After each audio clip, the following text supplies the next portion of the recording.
Welcome to the NBA's greatest games. Today, we'll take you back into NBA history and relive one of the great matchups as it happened.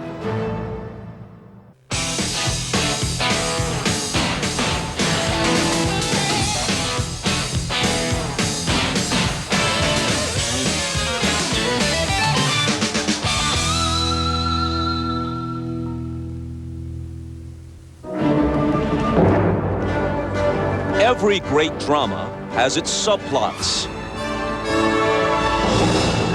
Game 5 of the NBA Finals was no exception. The Jazz finally got a marquee performance from their star, Karl Malone. The mailman stole the show with 39 points. Meanwhile, Chicago's leading man, Michael Jordan, was having trouble hitting his marks. Even with Malone's big night, the director of Utah's cast, Jerry Sloan, made a script revision at intermission. He called on a seldom-used veteran from Wichita State, a stand-in, Antoine Carr. Carr had 5 field goal attempts in the second half. He made them all. Without his performance in a supporting role, the NBA Finals would be history. Instead, the Jazz are back in Utah, back on their home stage after refusing to let the curtain come down in Chicago. Game 6 next.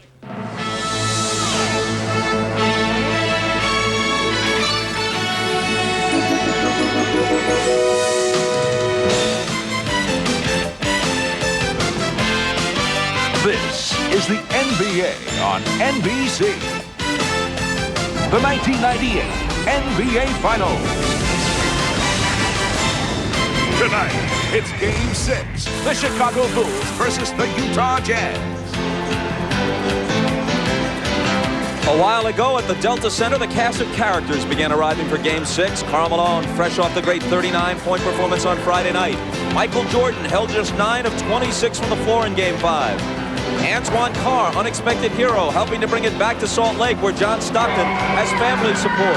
Dennis Rodman doesn't prefer Utah, at least it's close to Vegas. Brian Russell, good job defensively on Michael in Game 5. Scottie Pippen, whose MVP chances for the final may have been hurt by his 2 of 16 shooting on Friday night.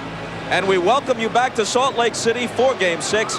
Hello again, everybody. I'm Bob Costas. As we mentioned earlier, no team has ever come back from a 3-1 deficit to win the NBA Finals. That's what the Jazz are facing. But for the sake of context, 6 teams have recovered after being down 3-1 to win earlier rounds in the NBA playoffs, including 3 teams that eventually won the championship. And should the Jazz win tonight and force a Game 7, then it would be worth noting that very few teams have ever won a 7th game on the road in the finals. That's what Chicago would be facing. If anything, Utah would have a slight edge, it would seem, in that scenario. Now, if Chicago wants to take some encouragement from recent history, they know that Game 6 has been very, very good to them. Of their 5 championships, only one, the first one, a 5-game victory over the Lakers, was not clinched in the 6th game. There was the comeback from 15 points down in the 4th quarter against Portland in '92. John Paxson's shot at Phoenix a year later. The Sonics were finished off in Game 6 2 years ago in Chicago, and then it was Steve Kerr's shot that finally put Utah away last spring. So, if the Bulls want to bring the hammer down, Game 6 is the time to do it as we welcome in Isaiah Thomas and Doug Collins. There is a Game 6, Doug, because Utah was able to make some subtle adjustments in Game 5. Well, Bob, they went away from their screen roll in the second half, and they went more to a post-up with Karl Malone. They put Antoine Carr in the game to give them another shooter so that when Pippen double-teamed, they could kick the ball out to the open man. They're going to get the good baseline cut. Pippen's going to get a double-team, and you're going to see Carr step right in, out of the double team, and hit the open jump shot. This caused problems for Chicago in the 4th quarter. Now what happens is you worry about the 4 shooters you have on the floor, so you stay at home. This gives Malone room to operate in the post and go one-on-one against Rodman. He does, wheels in and scores easily. Now in the 4th quarter, it was Antoine Carr and Karl Malone. They had 16 of the 24 points. They're going to need more of that today if they're going to force a Game 7. Bob? Well, you know, Doug, we might ask the question, What took Jerry Sloan so long to go to Antoine Carr? Prior to Game 5, he'd scored only 4 points through the first 4 games. Well, in talking to Jerry Sloan, one of the things he's worried about is Karl Malone guarding Tony Kukoc on the perimeter. And when he has Antoine Carr in the game, that has to occur. So even though he doesn't like that matchup, we're going to have to see a lot of it today if the Utah Jazz are going to win. Well, Tony Kukoc was brilliant in Game 5. 11 of 13, 4 3-pointers, 30 points. But Jordan and Pippen had their problems. Surprisingly, Bob, Jordan and Pippen struggling all night long. You see Jordan here never really could find his rhythm. Every time he shot the ball, it was just a little long. Pippen, known for his moves against Hornacek in the low post, never really went to his patented jump hook. Forced turnaround jump shots all night. But Kukoc was marvelous, hitting 11 of 13 from the field, and you see the big 3 right there over Karl Malone. Now it took Kukoc 11 field goals. Kukoc made 11 field goals on 42, on 13 shots. Pippen and Jordan took 42 field goals to combine for 11 field goal attempts. I think for the big 3, they're going to have to play well tonight, and all of them going to have to big effort here, Bob. All right, and we'll get a big effort from Hannah Storm and the Showtime crew coming up following these messages. Game 6 just around the corner from Salt Lake City.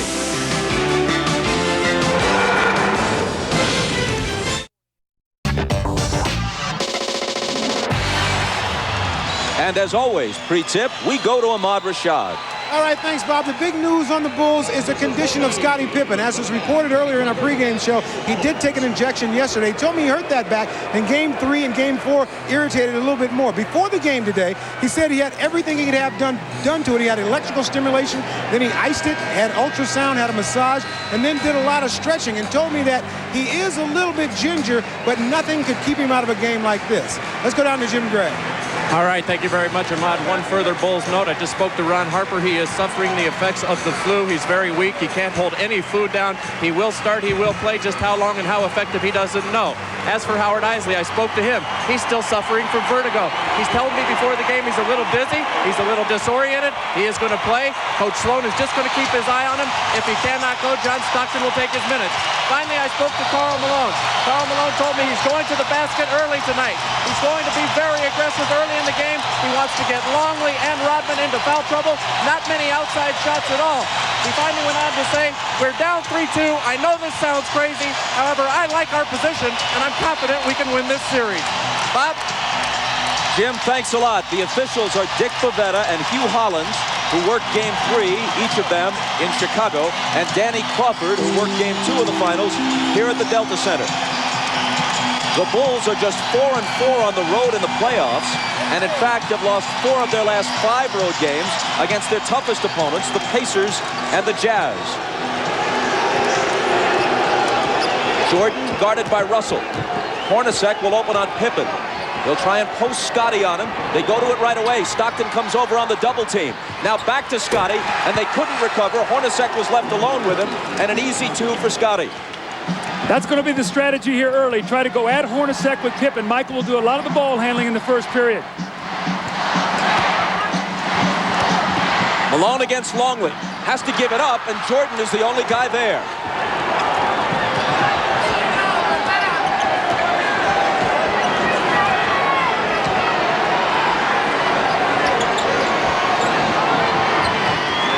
Longley, who has contributed little offensively and has been abused defensively by Malone.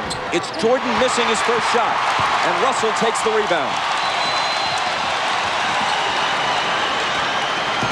It looks like Scottie Pippen is laboring as he moves up and down the court. Ahmad told you he's suffering from a bad back.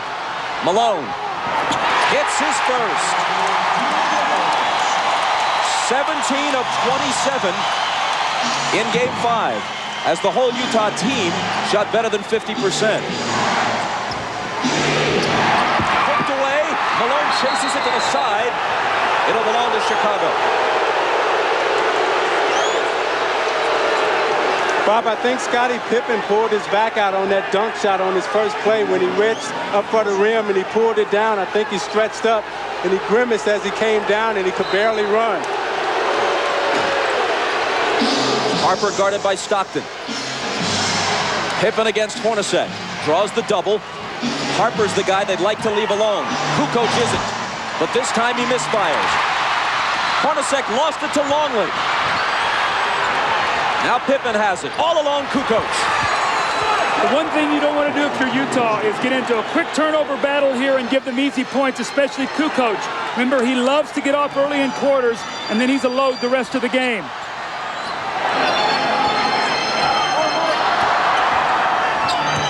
Hornacek from Stockton ties the game at 4. That was a great screen by Karl Malone. Hornacek set Michael Jordan up beautifully, and in a great entry pass by Stockton.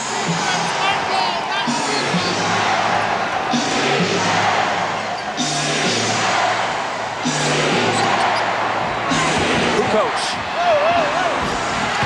You wonder if the Bulls went to Kukoc enough in Game 5. With Jordan and Pippen struggling, Kukoc was on fire but got only 13 shots.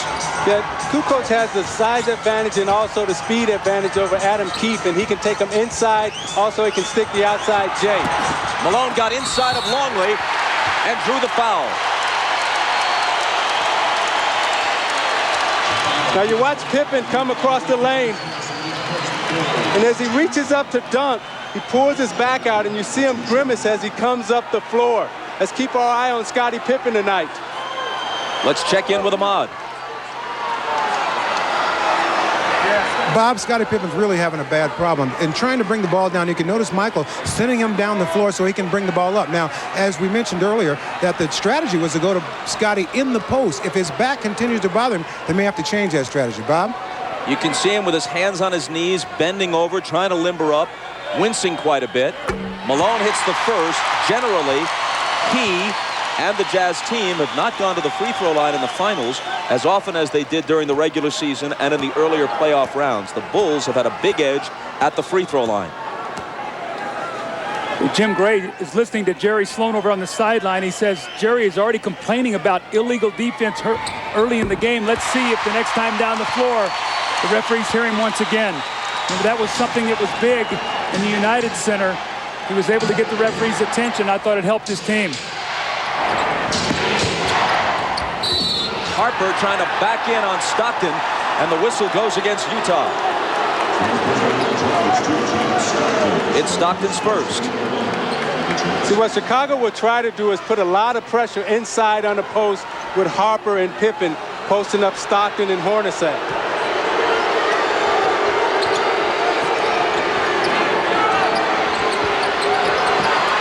Harper really battling with Stockton.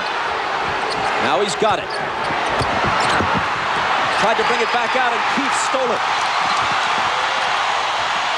Hornacek loses it to Harper. And a whistle as Harper comes stampeding into the lane. Now, Bob, Scottie Pippen came back and got that steal, but he is really struggling right now. You're going to see him come in from behind, and after he knocks this ball away, he really sort of stands, and I watched him the whole way. He looked over at the bench at Phil Jackson, like saying, I don't feel very good right now. He's standing up straight. That's the first sign of a back injury, when a guy stops bending his knees. A back injury is one of the most crippling of injuries, especially in an athletic context. And I'm not trying to compare a physical injury to an illness, but it was here in this building where Michael Jordan, sick as a dog, managed to gut it out in Game 5 of last year's final, the pivotal game. Scottie Pippen is probably mindful of that and will give it everything he's got to try to equal the effort that his teammate Michael Jordan has shown in the past. See, Bob, that's why I think it's very, very important for the Jazz to lock in on Tony Kukoc, because if Pippen can't score and it's only Michael Jordan, that will be to their advantage. They've got to do a job on Kukoc today.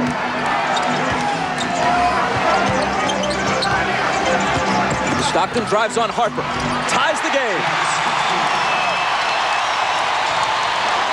Stockton didn't take a single shot in the fourth quarter of Game 5. His assist totals have generally been high. His shooting percentage is high, but they'd like to see him get a few more shots up toward the rim. 3-second violation against Chicago. So you watch Stockton's aggressiveness. They've given him the baseline this whole series. This time he's able to take Harper to the baseline, get a little space, and finish on the right side of the basket. Hornacek, Jordan up on him. Malone puts it on the floor and is fouled. It was before the shot. It's Longley's second. Well, this was the strategy of Karl Malone. He said, I'm going to put the pressure on the Bulls defense, not many jump shots, and he has done that. 2 quick fouls on Longley. Hornacek is free, but can't hit.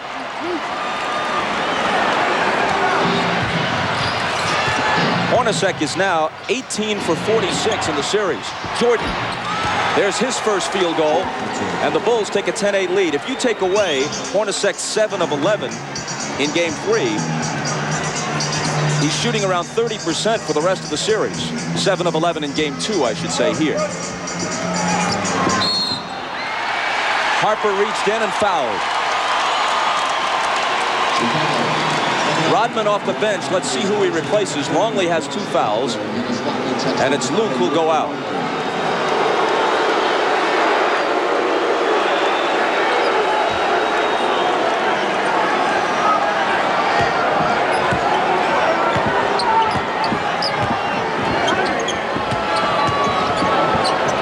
Russell for 3.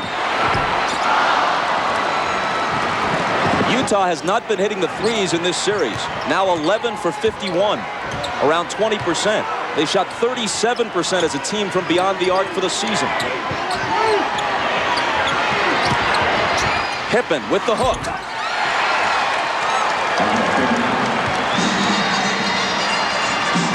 Chicago by 4.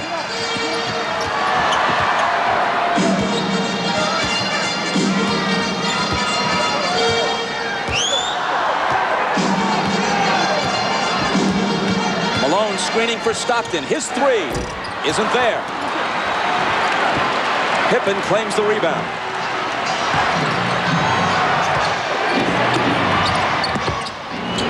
Pippen had it knocked away. Hornacek got a hand on it. Stockton takes it, dishes it to Jet, who misses the driving one-hander.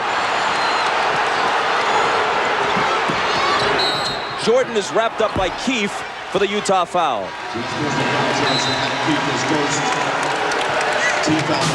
You know, Pippen is really hurting, but he's playing in pain as he takes Adam Keefe into the middle and shoots his patented little jump hook. And as he falls to the floor, you can see it's very difficult for him to get up with that bad back. You see him running up the floor, not able to get the type of push and the speed that he normally would have.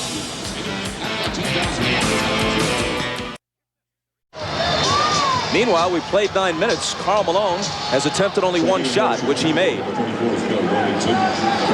But he's put the pressure on the defense. He's gone to the basket, and what he's done, he's got them in the penalty here early by drawing a lot of fouls on Longley and Rodman. That will take its toll as the game goes on, Bob. The seldom used Bill Wennington is in, along with Scott Burrell and Steve Kerr. Rodman and Jordan complete the 5 on the floor for Phil Jackson right now. Michael dishes out to Burrell. And Russell reaches in and knocks it away with 3 on the shot clock. When Michael gives that ball up, you've got to really work hard and not let him catch it back, and that's what he did that time. Russell, excellent D. Got to shoot it quickly. Jordan will with a hand in his face. Burrell skies for the rebound. Loose to the side, and eventually it's Utah who has it. Here's Hornacek. A pull-up 3.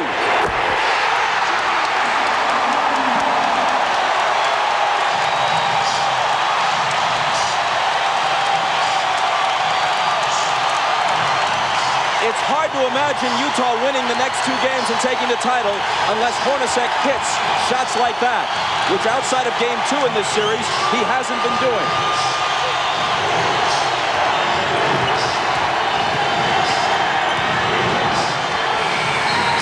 Shot clock violation. Michael gave it up. They weren't even close to hosting a shot before 24 seconds. Terrific team defense. But Isaiah, the play before, Brian Russell went down on the floor, knocked the loose ball away, and Hornacek got the 3. Those are the hustle plays that this crowd creates from this team, and they're going to need all of those today.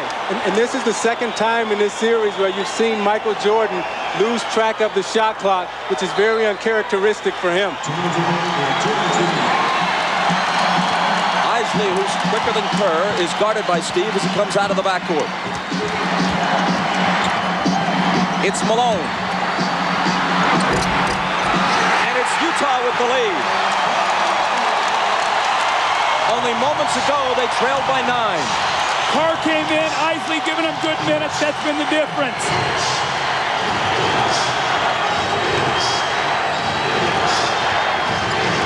Jordan. Rodman on the offensive glass. Wennington a good look. Wennington will hit the open jumper. Offensive rebounds was such a key here. When the Bulls won Game 2, they did not shoot well, but they got 18 offensive rebounds. Moving down toward a minute to play in the first. Chicago by 1. And a whistle from Dick Pavetta. Another illegal defense. That's on Michael Jordan. He got 2 zones below his man. Hornacek stayed out behind the three-point line. Michael dropped down 2 areas, and he was spotted. Now it helps that Jerry Sloan is sitting there in the referee's ear helping him see Michael Jordan.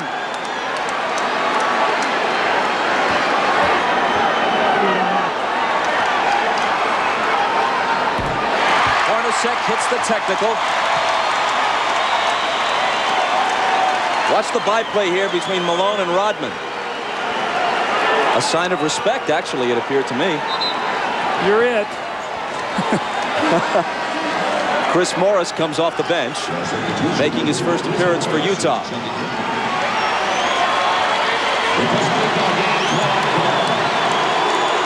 Antoine Carr gets a breather. There have been 3 illegal defense calls in this first quarter against Chicago. Now, Bob, Antoine Carr is not a guy who plays heavy minutes. So I think what Jerry Sloan's going to try to do is maybe give him 5 or 6 minutes here or there to try to keep him as fresh as possible. Kukoc comes in as soon as Carr goes out. Kukoc having trouble covering Carr defensively earlier in the game.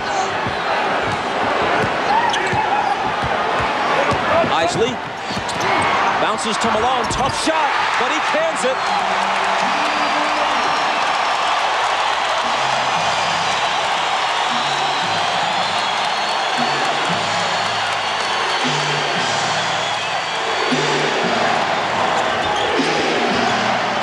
Jordan over Russell. Tied at 22 with half a minute to play in the period.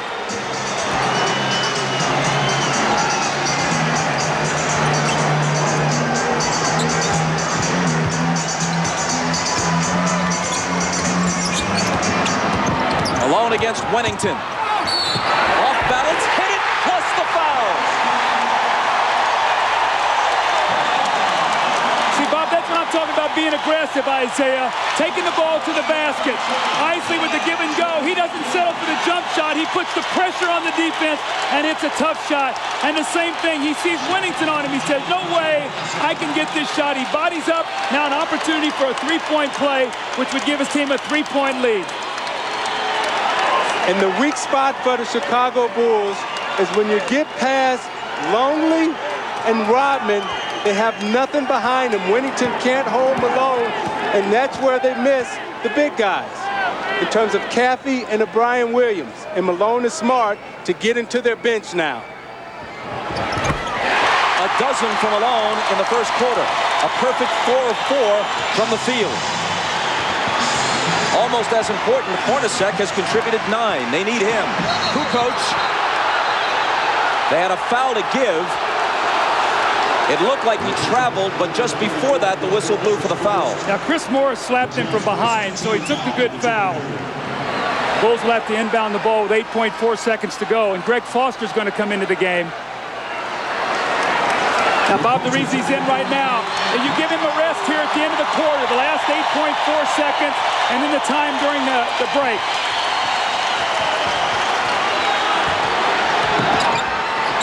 Jordan, double teamed, forces up the quarter's final shot and misses it.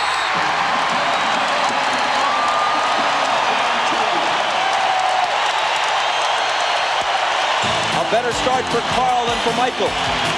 Once down by 9, Utah leads after 1 by 3. And you're watching the NBA on NBC.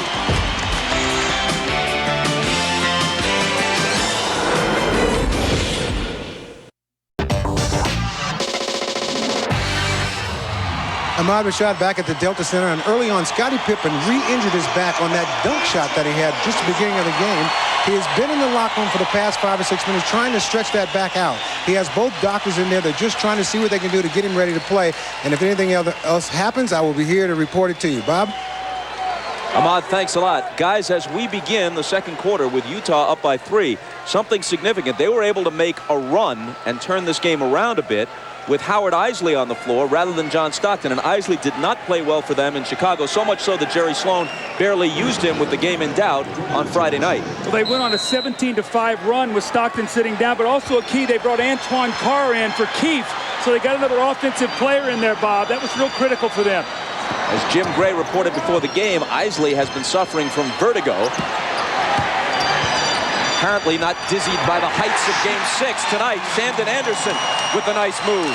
Every time Anderson comes in, they immediately go into post against either Burrell or Buechler. Jordan opens the second quarter on the bench, which is usually the way Phil Jackson plays it. Whistle away from the ball from Hugh Hollins.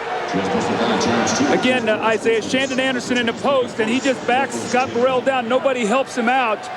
And that's a big weapon for them coming off the bench. And Doug, the danger is when you don't finish your job at home, Scottie Pippen comes on the road, he gets hurt. I remember when we were in the finals playing against the Los Angeles Lakers, and I got injured in the Game 6, sprained my ankle, turned the whole series around, and that's what may happen here. Anderson picked up the foul a moment ago, and then it's Foster following him. 2 quick Utah personals here in the first minute of the second quarter. Knocked away from Wennington, ball loose, chased down by Foster. But then he loses it. An unforced error, to use tennis terminology. There were 2 white shirts there. See, Bob, the difference right now is when you're resting Michael Jordan. With Pippen hurt, he's not out there with the anchor that second team. Now you've got a team out there. Who's going to run the show? Who's going to be the guy to make sure that they run their offense and get the shots that they want? So this really hurts with Scottie Pippen being out of the lineup right now because you have to rest Michael Jordan at some point. Kukoc is the only starter for either team on the floor right now.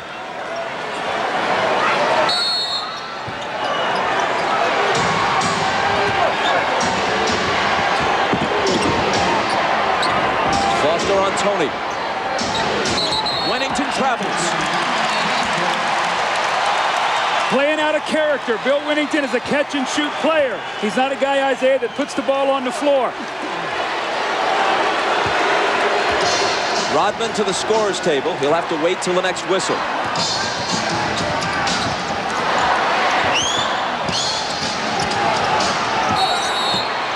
Which comes almost right away. Another illegal defense against Chicago, the 4th. Now, see, the reason that's illegal is Chris Morris is out above the three-point line. Judd Buechler can be no lower than the foul line. When he drops below that foul line, he's automatically illegal.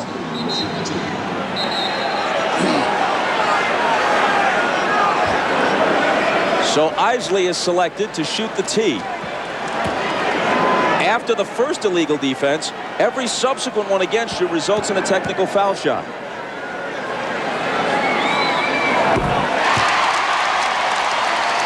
See, Chris Morris is going to be out above the free. Look where Buechler is. He's illegal right now. So that's the call, and that's why they get the free throw.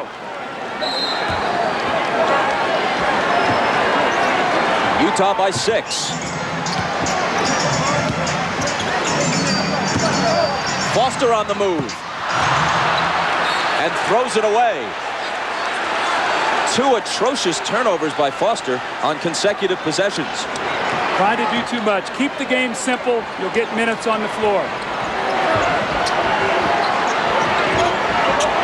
Kukoc. Chris Morris pulls in the rebound.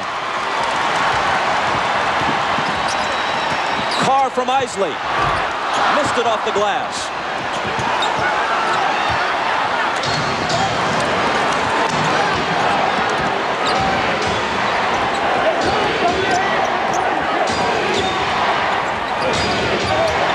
Rodman, good pass to Kukoc. Great back cut by Kukoc. He set him up, then back cut, faked him off the screen. Great pass by Rodman. Great look by Kukoc. See, I say, though, Foster's got to push him over the top. That's what they did in the game 5, and Tony got 7 points to start the game.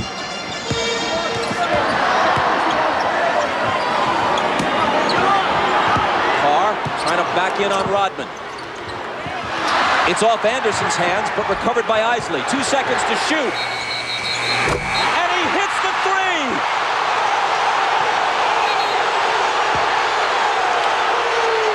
Are they calling the shot clock violation? Let's see. Dick Pavetta says yes.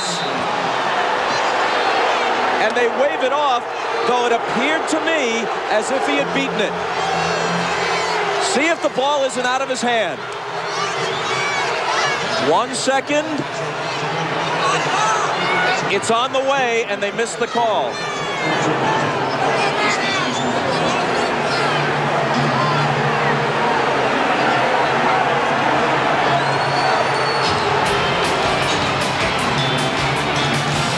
Timeout with Utah's lead, still only 4.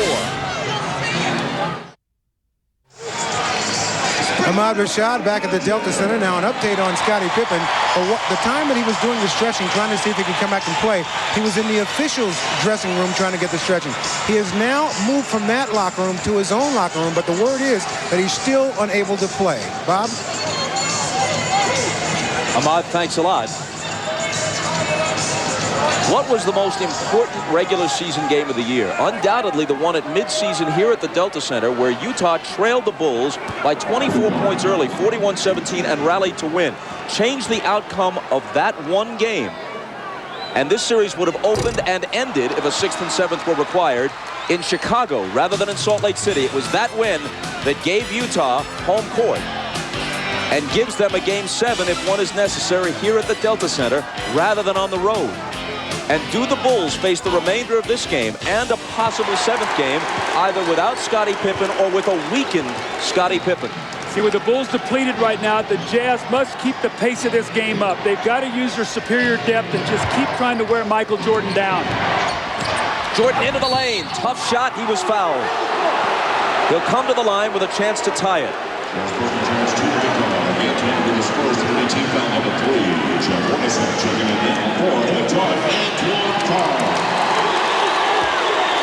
So they really made the switch in Game 5. They started Russell on him, did a good job, and then they came in with Anderson. They put Hornacek on Pippen, and that really had an effect because Michael had to work a little bit harder in the post against Russell. This is the 103rd game of the season for the Bulls and for Michael Jordan. Antoine Carr going out. Jordan hasn't missed a single game since he returned from baseball. Ron Harper returns to the Chicago lineup. He has also played more minutes than at any time since the '92 season when he was a much younger man. And now with Pippen ailing, he'll be asked to do even more if that's possible.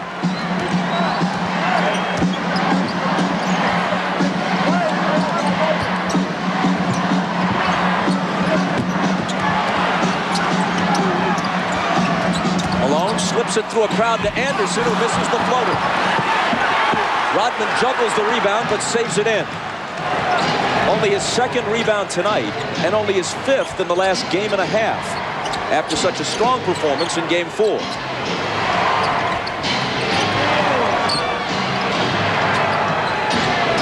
Michael springs free and takes the lob from Kukoc. Great roll off for Russell. Faked up and spent off him. Kukoc put it right there for the easy lay-in for Jordan. I'm noticing, Doug, every time Malone gets it on the low post now, they're coming to double team, trying to keep Rodman out of foul trouble. Hornacek returns it to Malone. Now has it back in a crowd and misses. Anderson flies in, can't hit the tip. Malone another try, and there it is for Utah.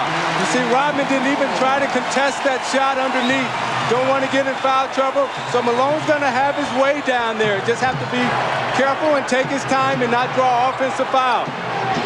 Riding the seesaw, now it's Utah's turn to lead. Stockton knocked it away, Chicago ball.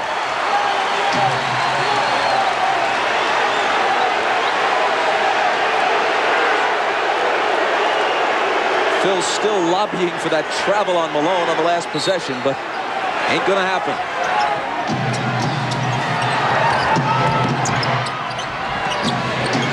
Michael, head fake, he traveled. So Phil got the traveling call, but certainly not on the guy he wanted. And Steve Kerr just said to Pavetta, hey, call it on Malone down at the other end. I talked to Rodman after the last game, and he felt that Malone traveled a lot. That's why he was able to get away from him. Malone in the lane. Up and under against Rodman. He's getting such deep position right now in Rodman. The Utah Jazz are executing their offense to perfection. 18 for the mailman. Jordan for three. And there's his answer. I think that's his third three of the game, Bob. And going into this game, Kukoc and Pippen were a combined 4 for 23 from three at the Delta Center in the first two games. It is his third tonight, and he has 19 points. Malone tries to answer, and can, and he has 20. A Jordan-Malone duel shaping up in Game 6.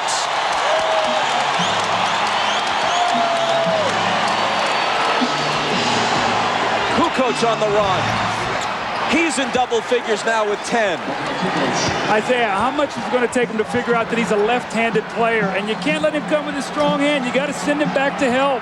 He's such a good dribbler, and he gives you that hitch move, and it draws you out of position, and he gets you every time with it. Kukoc on Russell. Gives him some room, and Russell accepts the challenge and drills the jumper. Utah by 2. You got to make Tony Kukoc play defense, and that's what Brian Russell did on that possession. It was Russell's first basket. Here's Michael. He's got 21. I'm watching Jordan, and he's in such a nice rhythm offensively. Everything is coming very easy to him. And right now they have to be really careful because this looks like this could be a 40-point game from him. Tied at 43. Shaping up as a higher scoring game than we've generally had in this series. It's Hornacek. See, Malone is getting the ball on the block where he wants it. They're running splits, they're running post-ups, and the Jazz are in a great rhythm right now. Timeout, Chicago. Utah by 2 with 1:49 to play in the half.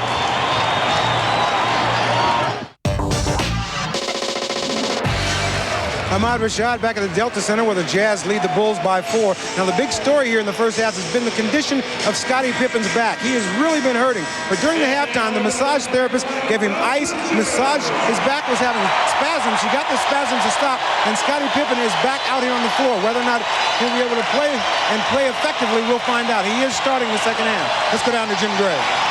All right, thanks, Ahmad. Well, they thought that Scottie Pippen was going to be out of the game, so Jerry Sloan told his guys they were going to focus a lot more attention on Michael Jordan. All of that, of course, could change now. Very unhappy with the way they defended the screens. He wants them to get over the screens instead of running through them. Happy with everything offensively. Bob? All right, Jim, and here we go. Utah in possession as we start the third quarter. Malone right to work.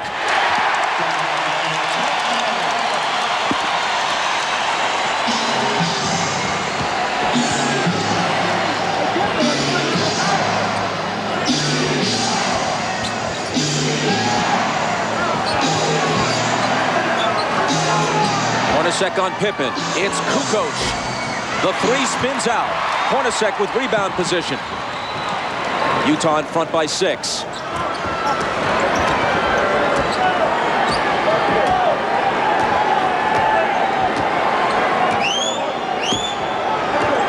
Stockton pounding the dribble into the floor. Now into the lane he goes. Outside to Russell. Head fake. Now Stockton. Air ball grabbed by Keith. Blocked back in his face by Pippen, and a 24-second violation as they never hit the rim. Now remember, when Adam Keefe was in the game as a starter, Utah got off to a very slow first quarter start because they were playing 4-on-5. So if that starts to occur, Jerry Sloan might have to go to his bench. Adam Keefe has got to be an offensive rebounder. He's got to be aggressive. 4 of the first 5 games were very close and very exciting. But through the first half, this is actually the best played game, the best pace and rhythm of any of the games of the series. Longley out to Scottie with 5 seconds to shoot. It'll be Kukoc. He has 12. Now Scottie's back out on the floor, but he's still moving very gingerly.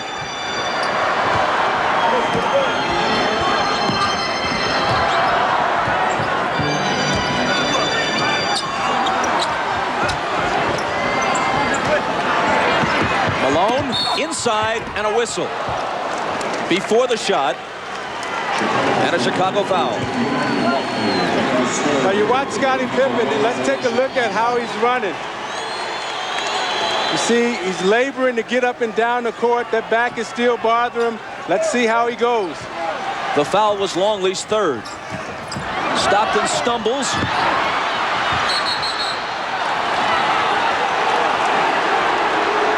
And on the steal, Chicago recovers the ball and asks for timeout. Coach, is that the time you want to use one? It does preserve the possession, but you use up a timeout. Well, Phil has the option here to take a 20 if he wants it, so it looks like he wants to save his 20, use the timeout now. Harper with a great hustle play. You're going to see him roll over and get the timeout before Utah can force the jump ball. So we'll step aside with 10:03 to play in the third.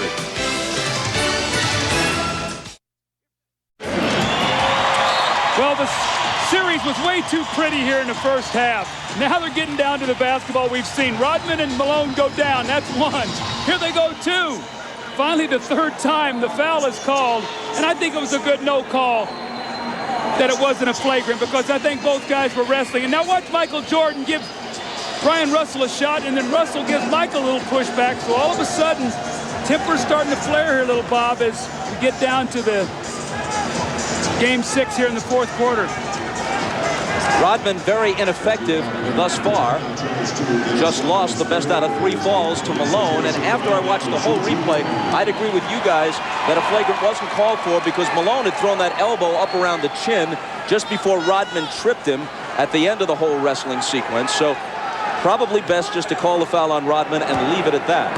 And Bob, that's Dennis Rodman's way of trying to get in Karl Malone's head. However, Karl Malone is smart enough as a basketball player that he's not going to let that throw him out of his rhythm. We saw where Dennis Rodman would get Alonzo Mourning out of his rhythm, or some of the other guys. Malone understands Dennis Rodman, and he's not going to let that stack bother him.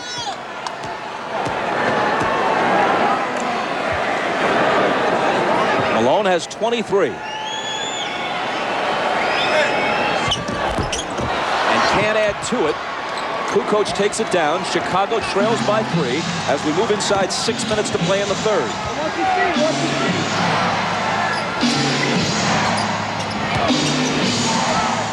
Here's Pippen. The bad back makes Hornacek's assignment on him a whole lot easier. Left alone, he doesn't take the 3. Michael, fade away.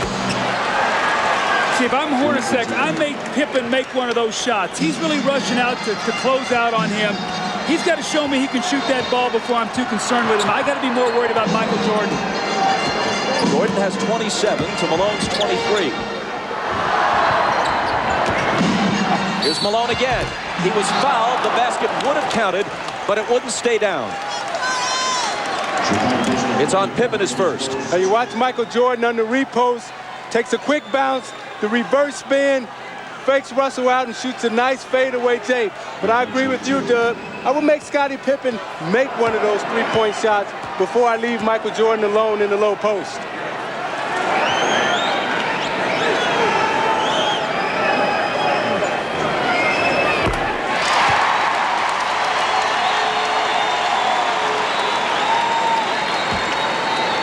Malone is averaging 23.8 for the series coming into this game. That's exactly what he averaged in the 6-game loss last year to Chicago. But that average will go up a bit after today. Makes them both.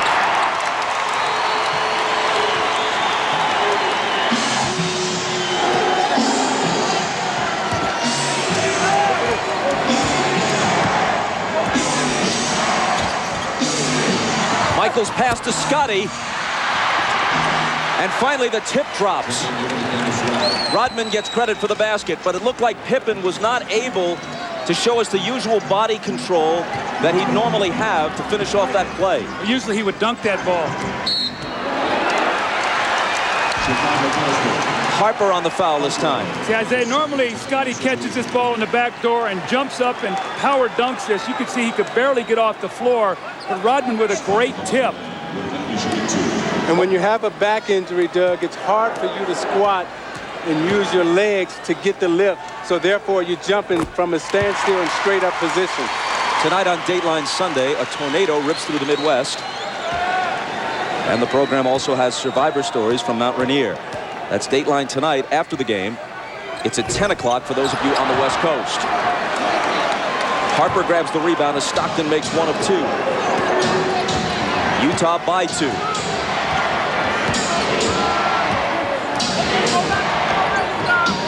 Jordan off target. Rebound Malone.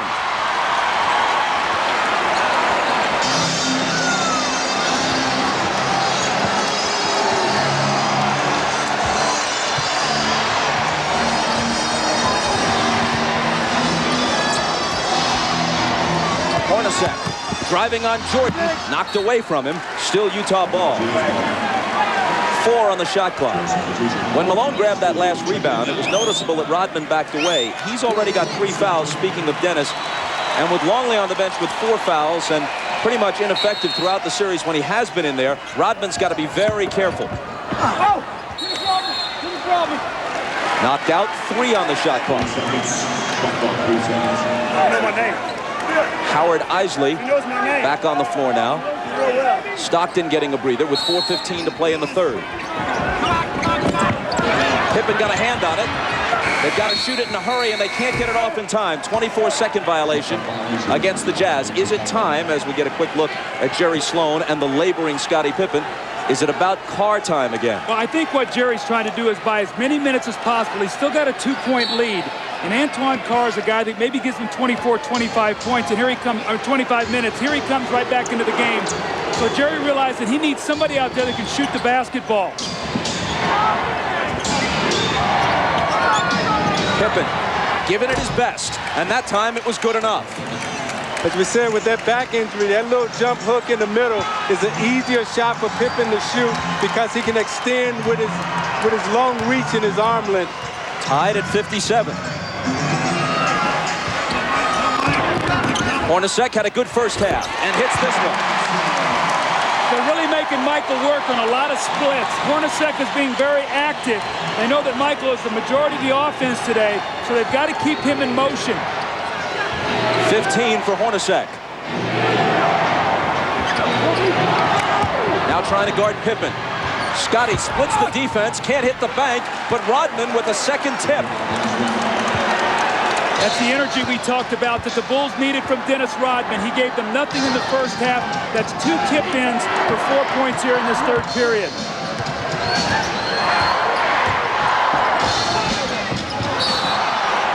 A whistle from Danny Crawford, a Chicago foul. It's on Pippen, and it's his second. You watch Pippen in the low post. They come to double team with Russell, and as he goes up for the shot, that leaves Rodman's clear for a clear tap in on the offensive glass. Now you watch Pippen trying to get up and down the court. He's really laboring and really working hard.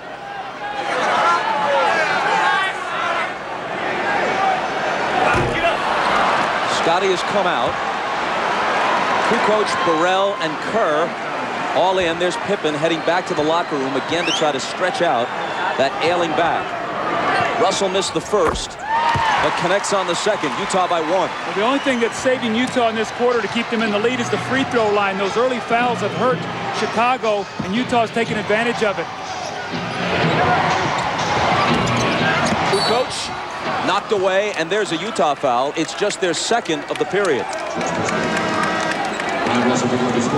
Doug, I've watched Jordan the last 4 plays, and he's picking his spots to get some rest out on the court.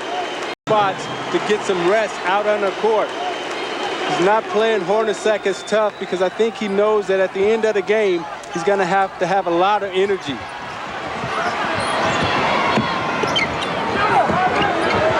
Rodman out to Michael. Now screening for him. Morris fights through the screen. Michael takes him baseline, draws the contact and the foul.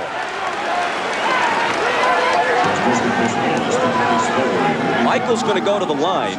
Chicago, which generally has had many more free throws throughout the series than Utah, has hit 4 of 5 free throws in this game. Utah 15 of 21. As you said earlier, Doug, a huge difference. Well, Chicago's done a good job now in this quarter of disrupting Utah's offense. It's not flowing as easily as it was. They took the fouls. They've got him on the free throw line, but you're not seeing the same open looks. I think with Rodman being out there, he really helped disrupt Malone's timing. Now Longley's back in the game, so we'll see if they're able to attack him either with Carr or Karl Malone. Kukoc goes out as Longley checks back in. Tied again at 60.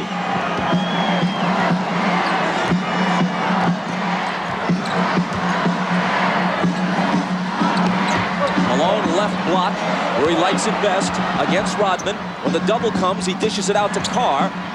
Now it's Hornacek. 3 seconds to shoot. Now they're going to have to force it. Hornacek off the back rim. Carr on the board. But there's a loose ball foul on Antoine Carr. It's his second. You see how Utah is using so much of the shot clock now? That's not what they did in the first half, Bob. They got their shots up earlier in the clock. Now the Bulls have them working against that shot clock. They're not getting good looks. And they're going to have to speed up the tempo of their offense now.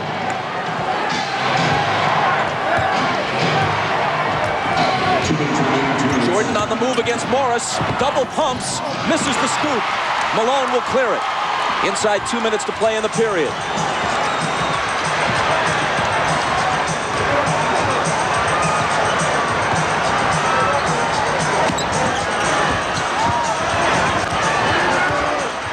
Antoine Carr missed it. I think the one guy that needs to get involved for Chicago right now is Luke Longley. He hasn't taken a shot the whole game. He's got to put some pressure on Malone in that low post. Here's Burrell. He's off target. Back comes Utah looking for the lead. It's Chris Morris. Hornacek in the right place at the right time. You see, early offense, they got the shot up, and they didn't let Chicago get back and get set up. And so even though they missed it, they got a chance for a second shot opportunity. 17 for Hornacek. Easily his best game since game 2. Michael confronted by Carr after he blew by Morris. And Jordan will come to the line. The fast break here by Chris Morris. He doesn't get the shot to go, but you see Chicago now not guarding a man really, but an area. And there's Hornacek with the offensive rebound, Isaiah. They got to pick up the tempo a little bit. Right now, it's become too half court, and Chicago's got them in a situation using too much clock. Michael misses the first as we check in with Jim Gray. All right, John Stockton is now back on the bench. He was in the locker room for about the past 7 minutes. He was getting a chiropractic adjustment several places. He felt a little twinge, went back there, saw the chiropractor. They've worked it all out, and he will return to the game. Bob? He's been struggling with something of a sore back throughout this series. 1 of 2.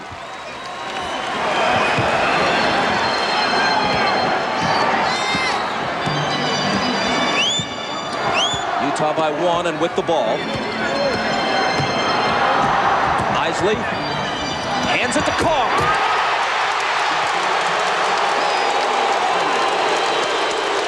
Isley much more effective here on his home floor than he was in Chicago. Gets the assist there. Longley's shot. Isley the rebound. Last shot of the quarter here. Be big for Utah if they get a score. It will push it to 5 or 6. They're on their feet at the Delta Center.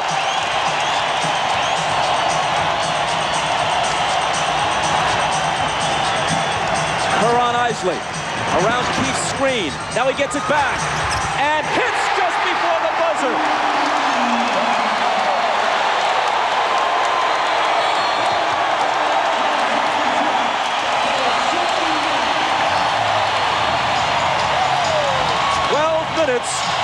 From pushing this to a game 7. Utah leads by 5. Getting a rare contribution, at least in this series, from Adam Keith. We're back after these words from your local station. You're watching the NBA on NBC.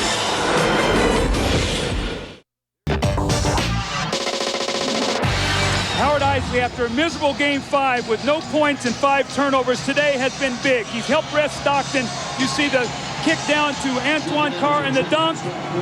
And in the last possession of the quarter, makes a pass that Adam Keefe makes a terrific catch on behind him and finishes. Today, Isley has 1 point and 3 assists, no turnovers. He's given him good numbers off the bench, and Karl Malone likes the fact that he's watching and his team is increasing the lead. As we start the fourth quarter, Michael Jordan has scored 29 points. He's 10 of 24. At one time, he was 9 of 15. That means he's just one of his last 9. He's played 34 of the 36 minutes so far after playing 45 of 48 on Friday night. Remember, in the fourth quarter Friday, he was just 1 of 7 from the floor. You have to believe fatigue is an important factor now. I think with Michael Jordan, he's smart enough to rest on defense and try to conserve his energy for offense. Here he is on offense. And he'll be coming to the foul line just as the fourth quarter starts. But even those poundings take something out of him, right, as he goes to the basket. Now, those are the things that take the most energy out of you. And the reason why, because if you can imagine yourself, if you had to wrestle with an individual for 2 minutes, that's very tiresome. However, when you're running up and down the court, that's an aerobic exercise. That doesn't take a lot out of you. So him going to the basket, taking that pounding, that takes a lot more out of you. And also, right now is normally the time that Michael Jordan rests. He tries to rest the first couple minutes of the fourth quarter without Pippen. He's not going to get that rest. So we'll see what that does as the game wears on. But Jordan is the one individual that I've seen in this game since I've played that can carry his team in the fourth quarter, even when he's fatigued.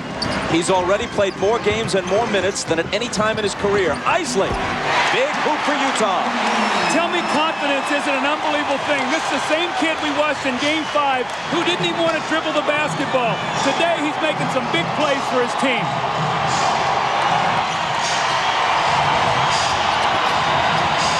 Jordan against Anderson. He's still Michael Jordan. Whatever he has lost, through fatigue, through age, through whatever, has only brought him somewhat back to the field. He still leads the field. Morris out of the corner. Rodman with board position on Antoine Carr. Chris Morris has had a lot of open looks at threes like that in this series. Usually he's pretty good with them. In this series, he hasn't been able to hit them. Rodman drills a 20-footer and gives it that go-figure gesture. Now remember, in Game 2 in here, he hit that same shot to tie the game. This one brings him to within 1.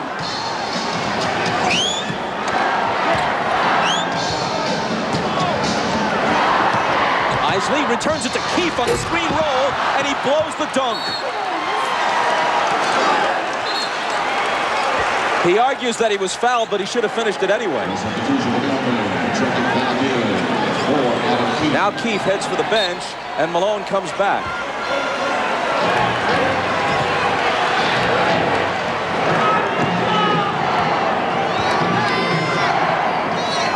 Chicago can take the lead. See, now Malone has to guard Kukoc now on the perimeter. Watch that matchup. Jordan between the legs and the jumper. Off target, rebound Morris.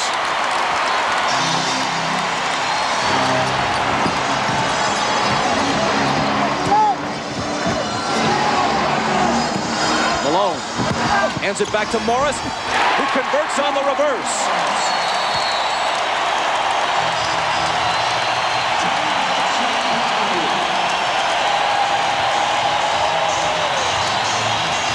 Timeout, Chicago. Now you watch Jordan using all his energy on offense. He goes drive hard to the left and shoots the fadeaway J. And then Rodman, go figure, right? Lined up straight in, shoots it right in, and even he's surprised.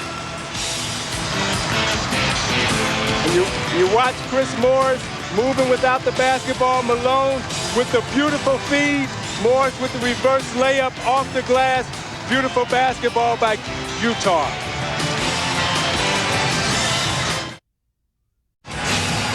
Ahmad Rashad back at the Delta Center. Now the strategy on Scottie Pippen, they had him in the back. They were putting ice on his back and electrical stimulation for pain relief, and they were trying to bide their time up until the 10-minute mark to bring him back out and see if he could play the last 10 minutes of the game. As you can see, he's back. He's on the floor. We just have to see how it goes. Bob? Ahmad thanks Michael Jordan's first rest of the second half, and you'd have to guess it will be brief. Utah right now has got to force Phil Jackson's hand. They got to stop him, and they've got to get some scores to make him come back and not get his normal rest. Kukoc spins to the hoop and misses the bank. Bushler chases it down. They got a new shot clock. I didn't see that ball hit the rim. Kukoc out of the corner. That one's short. And Malone grabs the rebound. And he asked for a 20-second timeout because he was in danger of toppling out of bounds. I think what you're going to see right now with Chicago is Tony Kukoc is going to try to put the pressure defensively on Karl Malone. Isaiah, he's a first-team defensive player, but he's used to playing around the basket. Kukoc can beat him with his speed, and let's see if he tries to break him down out on the perimeter. And the dangerous player and the X factor for Chicago on the floor right now is Jud Buechler. Keep your eye on him because he'll come up with the hustle plays and the energy plays to keep Chicago involved. Stockton now is back into the game after that 20-second timeout, so he too has had back problems. He's back in now for the finish. Until he has exploded in the last couple of games, all the talk about Karl Malone concerned his scoring, but he has always been a terrific all-round player. Tonight, more evidence. 25 points, yes, but 10 rebounds and 6 assists. And we still have 9:16 remaining.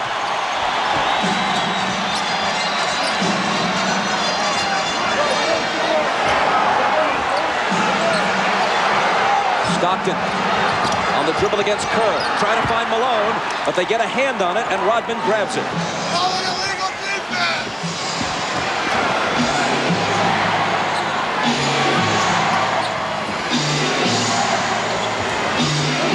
Kukoc, a three would tie it.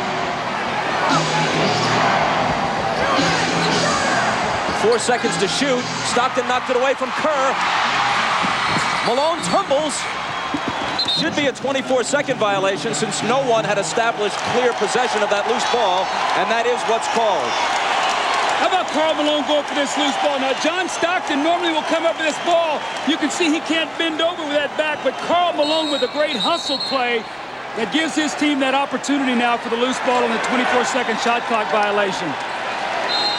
Michael is at the scorer's table. He's coming back.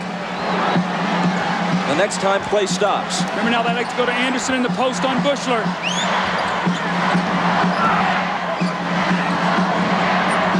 Carr from 20 feet. It spins out and Rodman is there. Brian Russell comes off Jerry Sloan's bench. As soon as he saw that Jordan was about to come back in, he calls on Russell, who probably will guard it. Kukoc to tie it. There was a great screen by Steve Kerr to open up Tony Kukoc, sacrificed his body, took on the bigger Malone, so Kukoc can nail the three. 15 for Tony. Utah's got to get some movement. Morris to a cutting Anderson who was bumped. The basket may count. It does.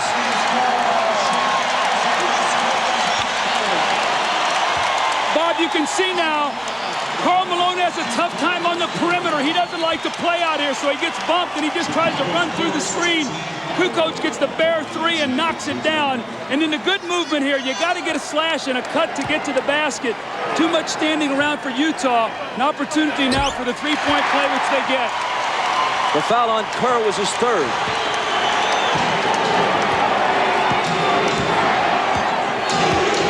Jordan back in. Takes the pass from Pippen. Russell is on him. He gets by him. Now Carr comes over and commits the foul.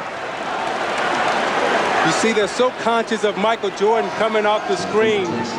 He gave Russell the fake. Then he came baseline, and watch as he braces himself to absorb the contact. Knows that he's going to get fouled. He's going to go to the line. Watch Jordan at the end of this game, the last 7 minutes, Doug. attacking the basket, trying to get to the foul line. See, Michael is too good at finishing, though. You can't give him that baseline drive because he's going to get a foul. Isaiah, you got to push him back to the middle where you can help. Jordan is now 7 of 10 at the line. Kerr out, Harper in.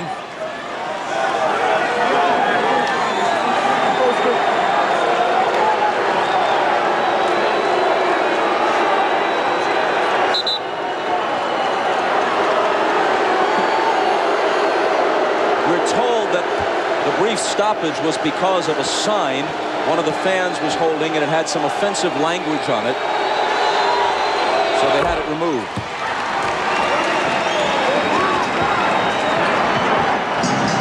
Dennis Rodman, we're told, was the only player to protest its removal. Hornacek guarded by Jordan. Malone over Dennis. Rebound Pippen. Hornacek slapping at it. Scotty just hobbling around.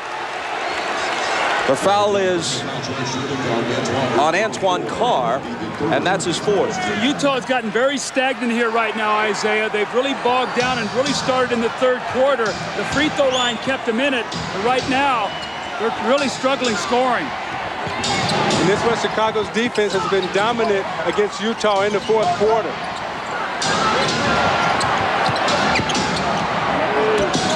Jordan with the jumper. And with 37 points, as Utah falls behind now for the first time since midway through the second quarter. See, he's headed for 40. I would start double teaming Jordan every time he touched it. Brian Russell went down, and there's a foul on Kukoc. Look, you talk about wanting to bring Jordan to the middle, but his game is so complete. And when you bring him to the middle, he's able to come right to that right hand, square up, and shoot it right from the free throw line. It's Chicago by 1, and you're watching the NBA on NBC. Welcome back to the Delta Center. I'm Jim Gray.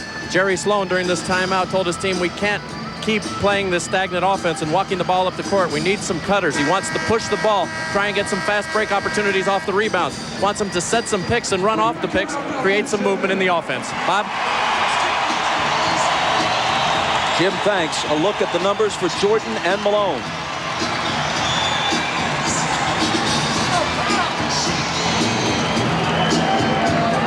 If Jerry Sloan wants fast break points, they have to turn to John Stockton right now to push the tempo. And thus far, he's only attempted 4 field goals at 5 points, 4 assists, and 3 turnovers. Stockton has to come through big for him down the stretch. What's happened also, too, when Malone's getting the rebound, he's holding it, and rather than outletting where they can run. Here is Stockton with Harper on him. Antoine Carr. Malone, 3 defenders on him, and they take it away.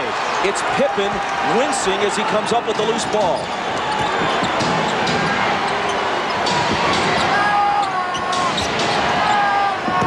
Jordan over Hornacek.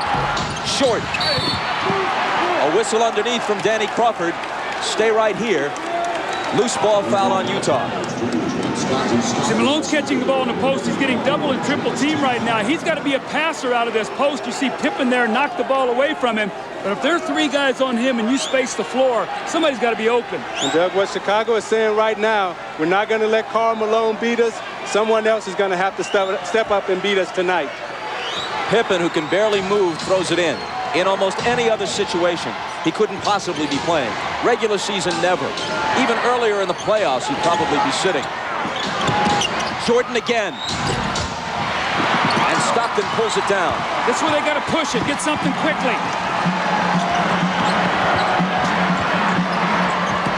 Underneath to Carl, and he was fouled. It was a nice feed by John Stockton, pushing it up the court, catching Malone early in the offense, right underneath the basket. Malone did a great job of sealing and drawing the foul. 4 on Rodman. Michael's upset with himself right now. He's missed 2 jump shots that would have given his team a 3-point lead. He's really upset about that because both of them were very makeable shots that Michael normally makes. And Russell has done a good job guarding Michael Jordan, forcing him to shoot jump shots and not really allowing him to get to the basket. Malone busting loose with the huge game on Friday night. He had 20 in the first half.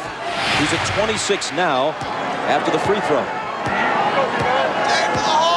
Jordan leads all scorers with 37. He's 13 of 30 from the floor.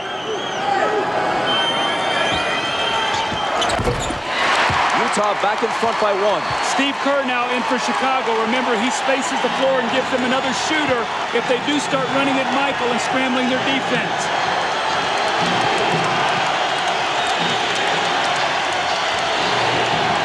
Michael again. Russell takes it down.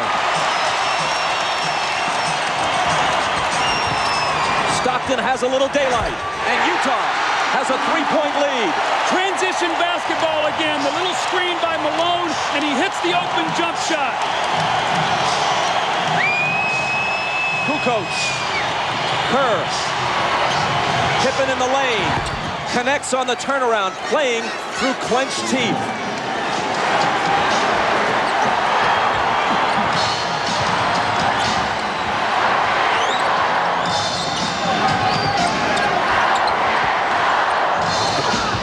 Malone. Rodman wins the rebound battle. That's a bad foul on Malone now because that's the 5th-team foul. Now, Rodman will shoot 2 free throws, but Stockton pushing the ball up the floor. You see the screen right there by Antoine Carr, and Scottie Pippen cannot help out. And then Scottie Pippen with a quick post up in the lane, and the gutty effort by Scottie Pippen here. You can see as he catches the ball, it's so difficult, but he's got those long arms. He can still score over Hornacek. The foul on Malone a moment ago was only his 2nd. Rodman to the line. Remember, he made 4 clutch free throws in game 4. This one is long. Over the year, he's a 55% free throw shooter. See, Isaiah, he shot that ball. As he shot it, he sort of walked away from it. He's got to stay with that shot. Yeah, he didn't even take a look at the basket. He has to get set, take a look at it, and knock it down. 4:46 left. If he hits this, he can tie it.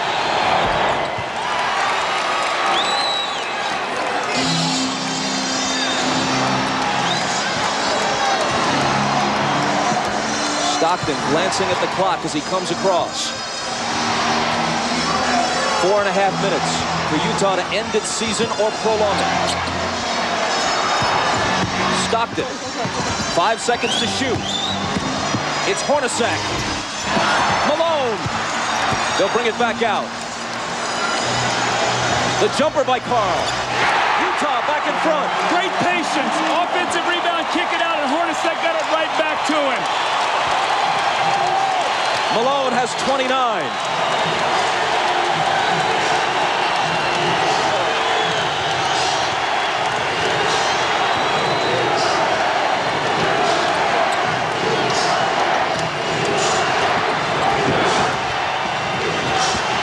Seconds to shoot. Harper's not the guy they want to have do it, but he has to, and he beats the shot clock and cans a huge shot. Doug, I think Utah is letting Scottie Pippen rest. I would go at him right now. He's trying to guard Antoine Carr, and Antoine Carr has a big advantage over him inside.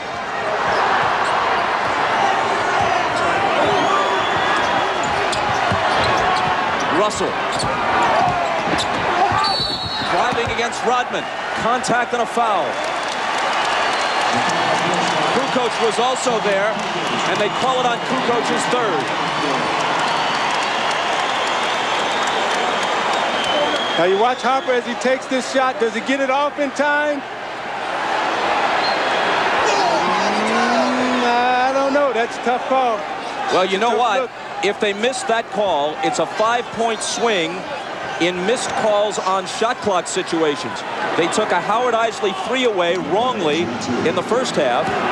This one was even closer, but it appeared that Harper may have been just a fraction of a second behind the shot clock. Harper's basket counted. This one by Isley, which should have counted, did not. See, I think this three was good in the last shot that Harper took. I think that was a shot clock violation. Russell steps to the line and knocks them both down.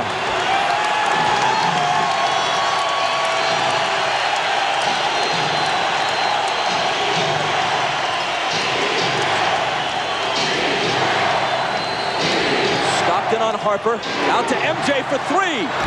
It's short. Hornacek pegging it ahead to Russell, but Michael, with whatever gas is left in his tank, gets back to pick it off.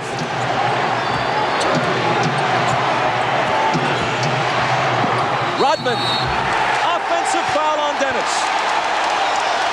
And that's 5. Now, Isaiah, that's what you're talking about. Jumping out off that screen and make Michael Jordan be a passer. Throw it to Rodman, who can't finish. And you saw Jordan right there complaining, saying Rodman needs to have a chance to come down.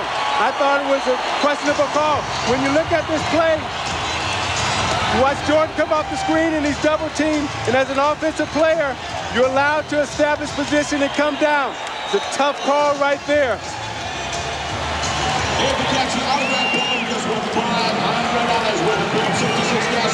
Oh no, says Michael. The Jazz by a basket.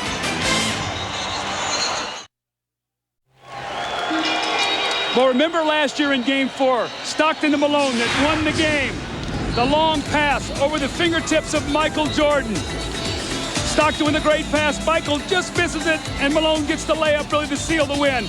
Well, moments ago, were we going to see the same thing here? A chance to go up 4. Hornacek throws the pass, and Michael Jordan, with every ounce of energy that he has, goes up and gets the skill. He misses the shot, the 3 that would have put him up 1.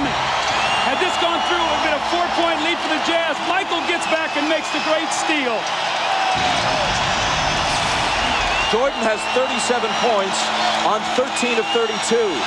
2 of 7 in the 4th. He is 3 of 14 in his last 2 fourth quarters.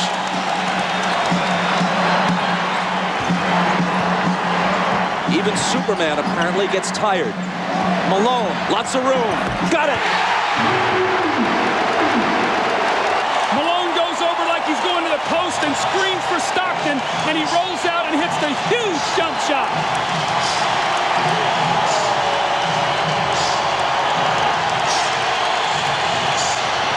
Jordan spinning, double team, has to get rid of it. Gets it right back from Pippen.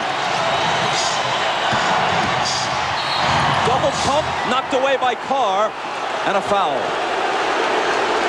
Isaiah, normally on this play, Malone goes to the post. This time he goes and screens so Stockton can get to the middle of the floor.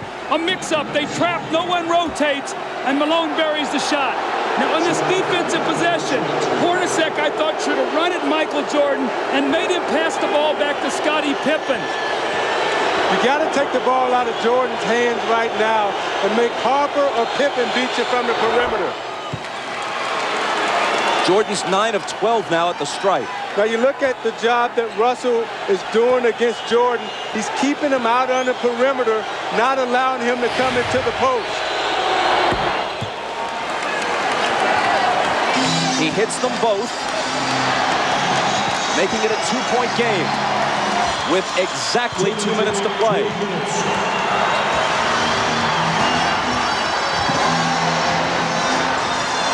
Stockton. Russell with a huge rebound. Tried to throw it off Rodman's leg as he was walking a tightrope and couldn't do it. Chicago back looking to tie.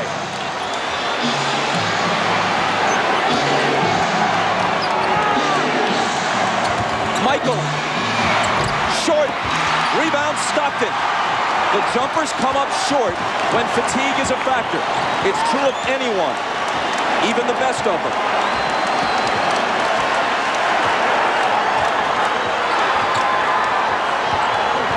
Rodman got in Jordan knocked it loose, but Chicago touched it last. Phil Jackson hot over that call. A minute 14 remaining. Watch Hornacek on this play, wrapping off a triple screen. Stockton for three. That would have been a dagger in Chicago's heart. Instead, they can tie it or take the lead with a three of their own. Jordan. And a blocking foul. Stockton is down on the floor. Jordan's going to come to the line at Stockton's fourth. You watch Jordan fake like he's coming to the middle again. Russell gives him the baseline. Stockton comes over a little too late. Call the blocking foul on Stockton. Jordan again at the free throw line. 20-second time, 20-second timeout. Chicago takes a 20-second timeout.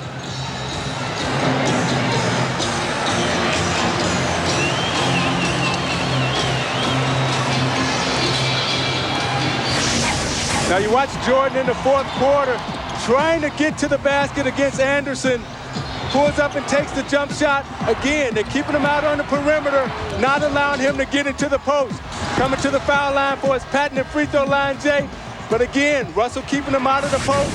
Pulls up, shoots it a little short. This is a big 20-second timeout for Chicago because it allows Jordan to get some rest before he goes to the free throw line to try to knock down two.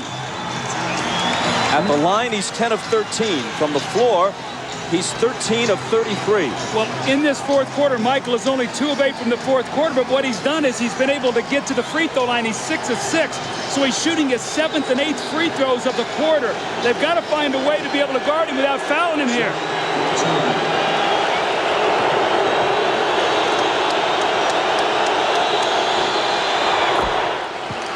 He cuts it to 1. Phil Jackson has told the Bulls during the last couple of timeouts, let's try to take it to the rack, go to the basket, not look for the perimeter shot.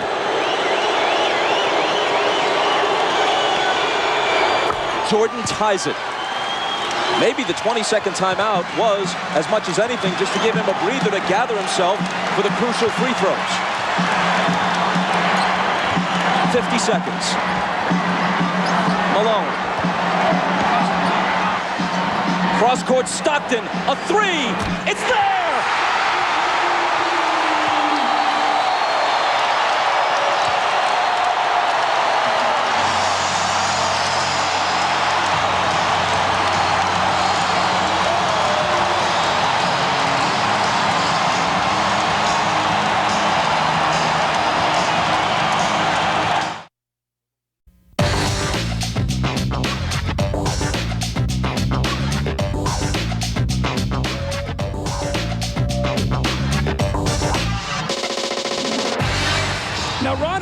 Guarding Stockton, who cuts through. Pippen is going to double team.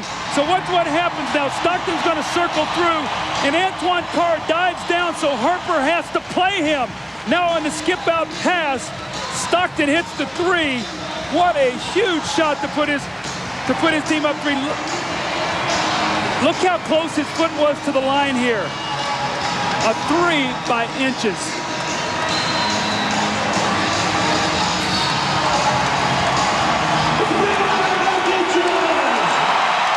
Now this is what Malone has to do. He has to find the open man, and Harper runs at him. And normally it's Stockton and Malone. This time it was Malone to Stockton. 10 points for Stockton. At age 36, he's played more NBA playoff games than anyone in history without winning a title. Now the Bulls would like to get 2-for-1 possession here. Try to get a quick score, get to the free throw line to give them 2 opportunities to 1. Pippen into Jordan. Michael working on Russell. Brings them to within 1. They scored within 4 seconds there. That's how quickly that changes now. Now it puts the pressure on the Jazz to score once again. Jordan with 43. Malone is doubled. They swat at it and steal it. Here comes Chicago. 17 seconds. 17 seconds from Game 7 or from championship number 6. Jordan, open, Chicago with the lead. Timeout, Utah. 5.2 seconds left. Michael Jordan running on fumes with 45 points. At the end of the game, you got to get it out of his hands. He's beat you so many times. You watch Jordan play, Doug, and you know that at the end of the game, he's a killer. This was really the play that hurt Isaiah because they scored so quickly. Michael got in there and scored within 4 seconds. And what happened was Michael doubled back. You're going to see he's in the play. Look where Hornacek is setting the screen. Michael never clears, so Malone doesn't see him. He comes from the blind side and strips him. So 3 crucial plays here by Michael Jordan now as he gets Brian Russell with a quick crossover. Look at Brian Russell slips, and Michael pulls up and buries the shot to give him a 1-point lead. That may have been, who knows what will unfold in the next several months, but that may have been the last shot Michael Jordan will ever take in the NBA. Watch Jordan's left hand here as he gives Russell the push. The referee can't see that. Jordan frees himself up for a clean look. The greatest thing about Jordan is he has all the tricks. That's why it's so difficult to guard him. If that's the last image of Michael Jordan, how magnificent is it? I don't think you can put it into words, Bob. I mean, what he's done here in this 4th period, you see the 16 points. He got about a minute's rest and had to come back in. And Scottie Pippen has played a gutty game today, but still plenty of time here for Utah to try to score. But that's what Jordan is so smart at with his brains. He rested on defense so he would have enough energy down the stretch to perform. All right, 5.2 seconds. Utah down 1. Coach? Well, you've got to do one of 2 things. You've either got to get the ball to a guy where he can attack the basket. Utah loves to run a play up at the top where they wrap a guy to the corner and then pin down and catch at the top. You know if Malone gets it, they're probably going to run at him. Stockton and Hornacek have made key shots their entire career.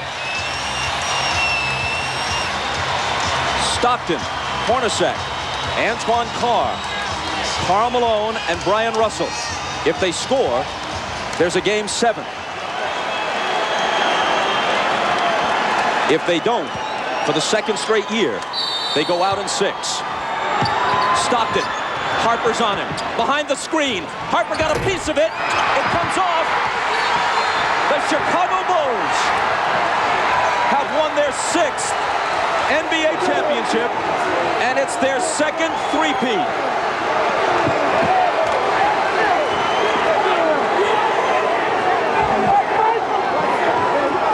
When you lose by this narrow margin, speaking of the Utah Jazz, there are so many things to look back on.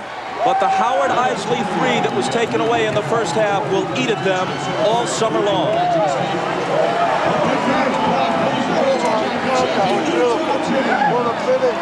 Jackson and Jordan, perhaps for the last time.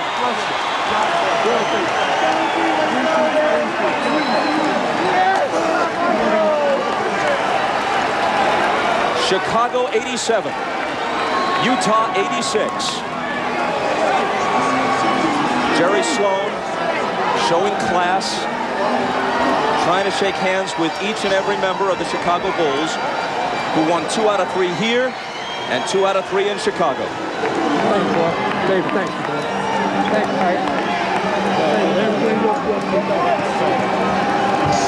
Statistically, especially in terms of shooting percentage, Michael Jordan has had better games. But when you consider at age 35, the games he's played this year, the grinding minutes he's played, and Scottie Pippen being all but incapacitated tonight, and the fact that they're on the road, and the fact that the odds would shift to Utah's favor for a Game 7, yes, MJ rose again.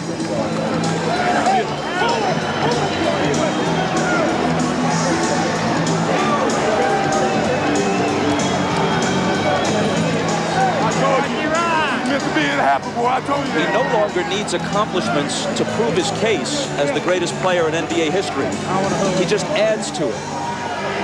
And if this is the final chapter, what a way to close the book.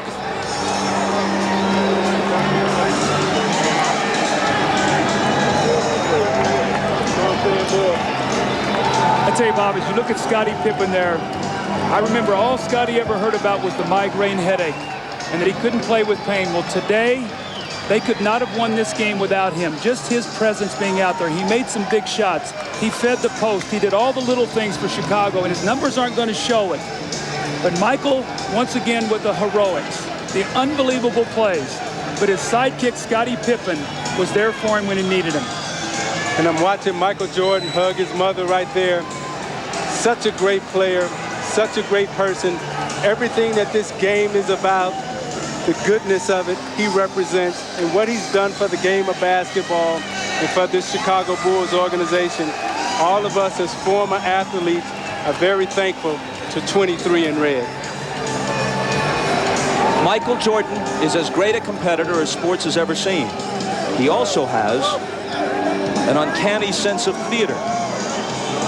And as he makes his decision, he'll think about the fact that he could not ask for a better punctuation than this. He accepts a victory cigar from Jerry Reinsdorf to not only hit the winning basket, but have it be the last shot he takes this season, maybe the last he'll ever take in a Chicago Bulls uniform, to win the game and the championship by a point. You know, Bob, it's interesting about Michael Jordan. He's a guy who has nothing to prove, but lives his life every day as if he has everything to prove. That's something about his greatness. He's an unbelievable athlete. Let's talk to Phil Jackson. Yes, I'm on. Once again, another journey to the top of the mountain. How is this one different from the other 5? Well, Ahmad, we had to fight our way through this one. This is a real struggle for us this year against overwhelming odds. Maybe not as talented as the last 2 years, but they had a great heart. Hearts of a champion, as Michael has said. They won it. All right, you will celebrate tonight. Are you going to come back? Gee, that's a great question, Ahmad. I'll dodge that one right now. Thanks. All right, Phil. All right, once again, it is now time for the 1998 NBA Finals Most Valuable Player Award. And once again, here's the Commissioner, David Stern. Big surprise. 6 championships, 6 MVPs. Michael Jordan, get over here. You grace us with your presence. You've contributed mightily to our league. And tonight you gave one of the singular performances in the history of the NBA Finals. Thank you and congratulations, 1998 NBA Finals MVP, Michael Jordan.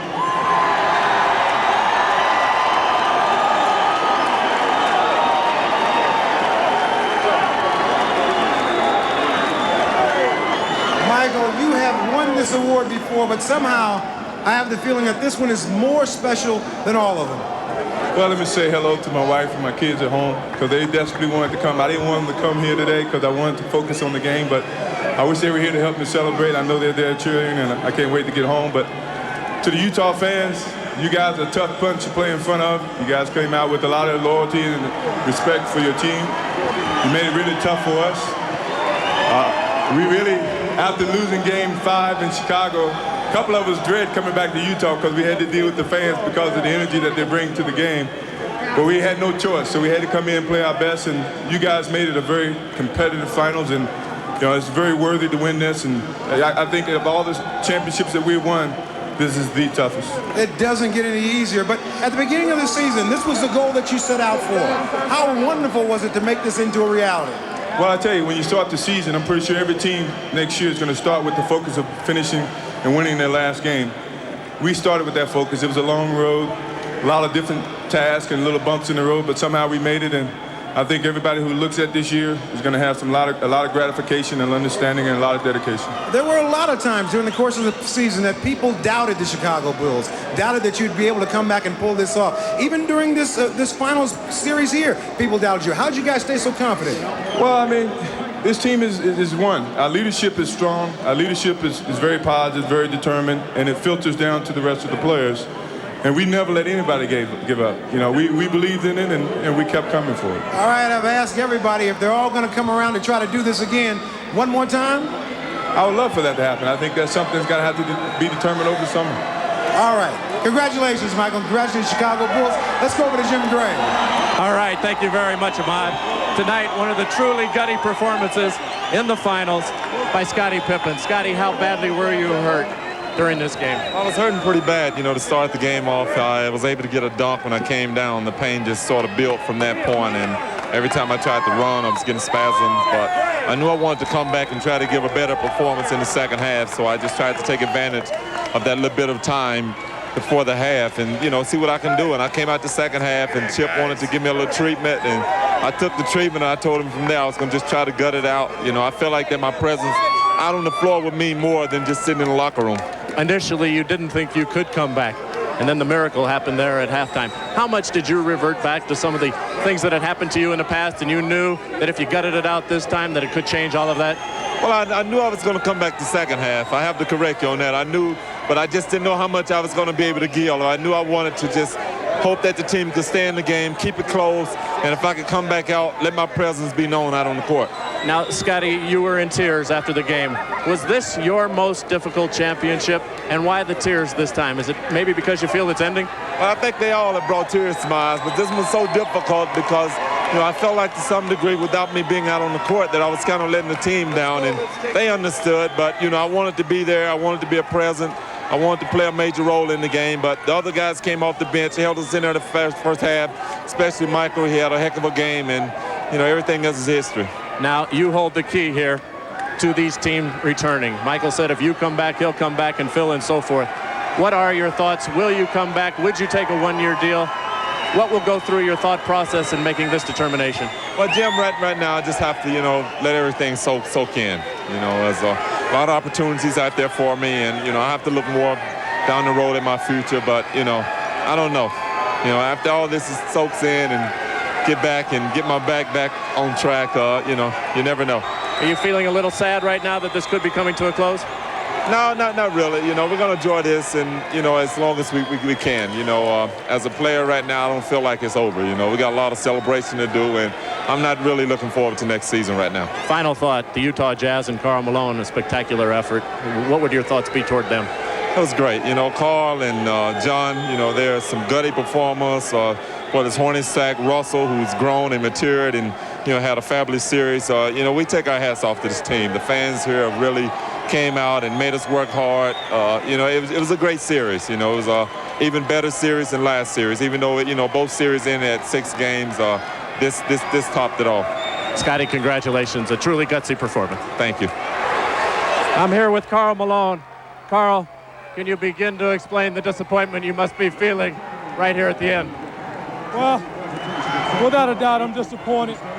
We fought hard. Guys did the best, did a good job. But, it's tough. It's a tough loss for us. Got to be a professional, give them credit for it. They won the ball game. Tell us about the last play and Michael Jordan. He came over and stripped you of the ball. Well, I don't know. Maybe you got the ball. That's fine. That's part of it. Karl, you've been a truly great player, and you come so close now to the championship. Will you return? Will you keep trying to get to the top of this mountain? Well, I'm not a quitter. I just got to get away for a while and think about things. But, it's a tough one. It's a tough loss. Give them credit. They won. What else can you say? Do you feel as though this was Michael Jordan's last game? I don't know. I don't know if it was Michael's last game or not. Scottie Pippen in tears over here. You're not sure about Michael Jordan. What did Scottie just say to you? Oh, no, he just told me good game. Karl, you're a class act. Congratulations on a great season. Thank you.